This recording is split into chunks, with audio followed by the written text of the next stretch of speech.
We continue to monitor the home of Nancy Guthrie after a flurry of police activity within the last couple of hours. At the same time, a desperate search for Nancy is underway. So, what will it take to solve the case and bring this 84-year-old grandmother home safe and sound and get her the medicine that she desperately needs? Here with more reaction analysis, the host of Crime Stories with Nancy Grace on Fox Nation. Nancy is with us. Okay, this has been your life's mission, your passion, your vocation in life, and you have studied more crimes than any other one person that I know. Let's look at and unpack, as I've been saying, all of this new information that we have, and that post by Savannah and her brother and sister on Instagram. What do you glean from that? Number one, it's heartbreaking and excruciating to watch, but we have to watch. And this is what I discern. Number one, law enforcement absolutely knew that this statement was being made. They probably helped them prepare it. I know Savannah. Savannah would not go rogue. We work together at Court TV. She's covered many, many cases like this. She knows what's happening. She would not go rogue and do this against law enforcement's decision, much less the FBI, for Pete's sake. Of course they knew, and they probably coached them or helped them. Number one. What else does it tell me? To take the ransom notes seriously. There's a lot being thrown around in the media that is it real, is it fake, is Bitcoin, blah, blah. Well, apparently that note had something in it that made Savannah Guthrie, who knows the law like the back of her hand, try to reach out and speak to whoever sent it. That tells me that possibly the description in the note was accurate. Only the family and law enforcement would know that.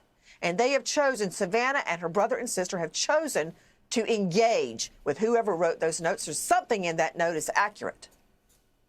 Okay, so I agree with you. I can't imagine that they would go out there with this statement and basically asking for proof of life, talking about a willingness to talk. I don't think they would do that at all without taking into account the real possibility that law enforcement deep down believes this is a very real possibility of a kidnapping and a ransom. Now, those cases are treated very specifically. How would you imagine this now begins to unfold? Well, we've got to wait now. We're playing their game, the perpetrator's game. One other thing I can glean from this, Sean, is that there's been a lot of speculation. It's from it's an insider very close to the family. I think if the family thought that, they would not be speaking on Insta to an unknown party. I don't think you would see this happening, what we're seeing, this extraordinary moment right now. They want proof of life, and it can't be some AI image. They want to know she's alive. They want something in the background to show she's alive. It's got to be something that strikes them as real. And again, we're playing the perp's game. I don't like that. We're going to have to wait on them to respond, see what the response is. What if we don't hear from them for another day, 2 days, 3 days? Did you notice it took a long time for the ransom note to appear? That was concerning to me. And another thing, Savannah and her family have been through HELL because they haven't come forward and spoken until now. Did anybody ever think that in her position, in the limelight, in the public, she was told that that may throw fuel on the flame? I'm sure she was following the directions of law enforcement.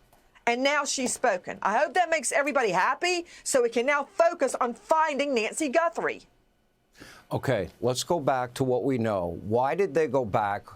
And I know we're all speculating here, but there's got to be a reason why they went back to the mother's home today, why they went to the sister's home today. Now, they might have, this could be very innocent. They went to the sister's home, maybe in preparation for this statement that they were going to release tonight. It could have been that simple an explanation.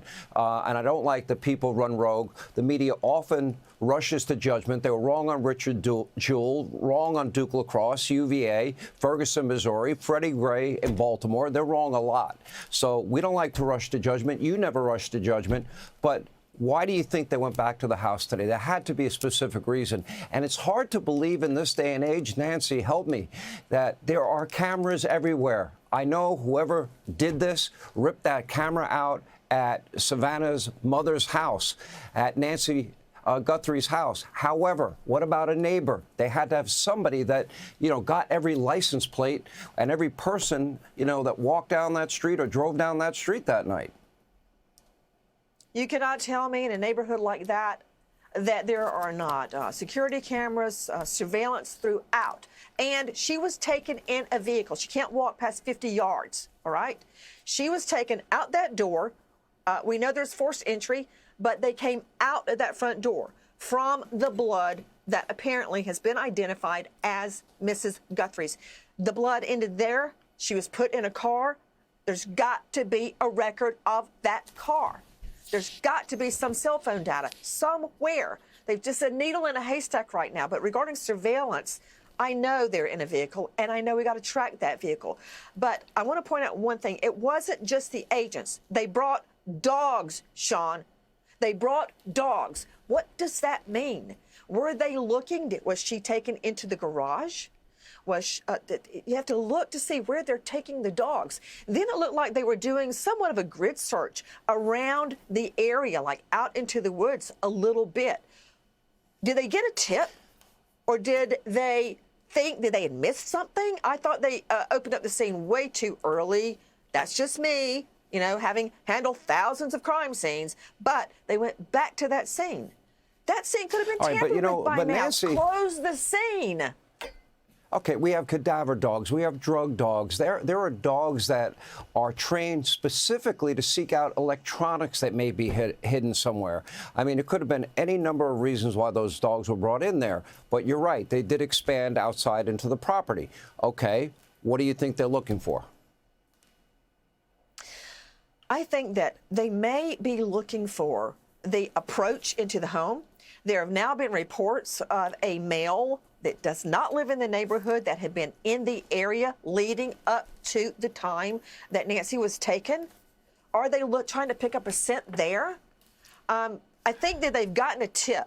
They've gotten some kind of information. They had to go back and check it out, and they brought dogs. That's what I can surmise right now. And that's very serious to bring the dogs back out. They're looking for some type of human scent, I believe. I don't think they're looking for electronics. And they're not looking for drugs. They're looking for a human. Let's go back to the original statements of law enforcement. They believe she was taken out of her home by force. It was a forced entry into the home. We know that the camera was ripped out. There was the blood, but as you pointed out last night on this program, not a significant amount of blood that would indicate that she was dead when she left that house. That means that she was taken out against her will, according to law enforcement. Walk us through. That means I think I would conclude if they wanted to kill her, they would have killed her right then and there on Saturday. Okay, they wanted to take her. They took her.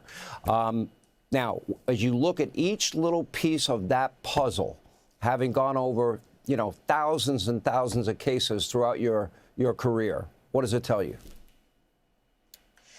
It tells me, number one, she was upright and walking. She may have been assisted. She was not down. She was not being dragged prone because the blood was dropping, I think, from her nose. And you see droplets coming down. As a matter of fact, if you very carefully look at that blood in the front, it's almost as if you can see the steps through the first 4 tiles.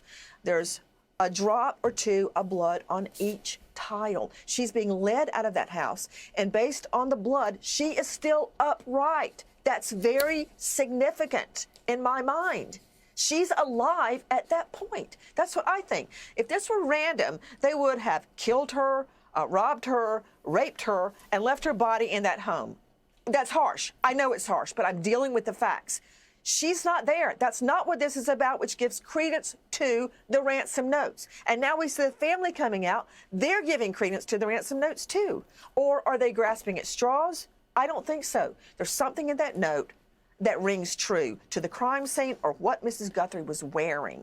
So we've got to be taking this very seriously. Now, these ransom notes are the way to go. That is the path. And we're playing a waiting game. I don't know how much longer Mrs. Guthrie can wait. You told me something privately, and I want to bring it public. You said to me that the fact that she was in this house alone and this happened where it happened, that you were convinced it had to be somebody local. Do you stand by that? Yes, I do. I do not believe all these zany theories that Savannah covered an incendiary case. She does that every day. We all do. And that somebody got mad and travels across the country, finds her elderly mother, and kidnaps her. That's not what happened. This is not some, conspiracy against Savannah or a political statement. No. They knew her. They know where she lives. They know she lived alone. This is someone in that area. This is not a vigilante from across the country making a political statement. That's absurd. So, yes, I do stand by that. Hey, Sean Hannity here. Hey, click here to subscribe to Fox News YouTube page and catch our hottest interviews and most compelling analysis. You will not get it anywhere else.